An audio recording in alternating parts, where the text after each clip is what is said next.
Vaccine rollout continues across the U.S. and just last week the FDA approved emergency use of the Pfizer vaccine in kids ages 12 to 16. But many parents still have questions, and joining us this morning with more is Associate Professor of Biology at Loyola University, Dr. Christopher Thompson. Thanks for coming back again.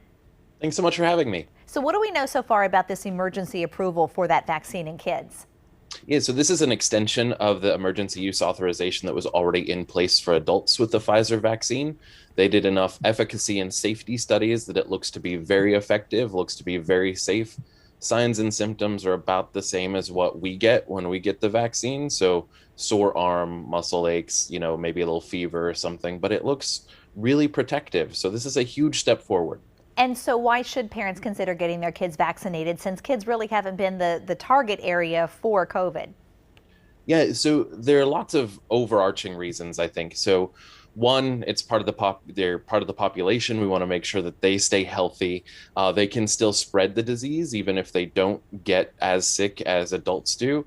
And there are some pretty rare but pretty serious complications if kids do get sick. This multi-system inflammatory disorder that's very scary. But I think every family needs to do a risk assessment and think about, how likely is someone in their family to get severe disease?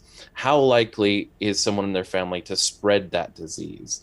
And, just kind of thinking about what's their risk of exposure as well. And that can help guide them too if they have any hesitancy about getting the vaccine, just thinking about those three different facets. And so a lot of things happened very quickly this week, too. The CDC updated its guidance on mask wearing. The president came out with his stance on that, and then the state as well. So what data led up to all of this?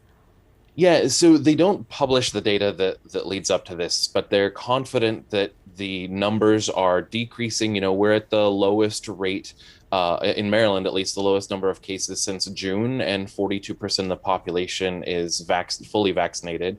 In the US, we're at new cases at our lowest level since September. Deaths are at their lowest level since July, and 37% of the population is fully vaccinated. So I think, though a bit premature in my opinion, I think that's why they made these changes. And so it's important for people to remember that even if you've been fully vaccinated, it doesn't mean you're not going to get COVID. There was a story that came out this week about some Yankees players that had been fully vaccinated and they still tested positive for COVID. Exactly. So, there's about a 90% protection rate. So the chances of you getting COVID after getting vaccinated are very small. So it's small that you're going to get exposed anyway, and then your vaccination protects you even more. But it can happen. And so, this isn't a magic bullet with 100% efficacy. We still have to be cautious. And with things going on in India and other places in the world, these new variants coming up, we need to be very, very cautious about how we're interacting with others and thinking again about those three things: risk of transmission, risk of severe infection, and risk of exposure. And those who are making the decisions are staying on top of just how long the vaccines are good for. Still so much information not known about that. And now with the mask requirements being dropped, I'm sure there's going to be a lot of studies that are being done. Right. Yeah, we have no sense really of how long the vaccines last, how long protection lasts after you're vaccinated, I should say.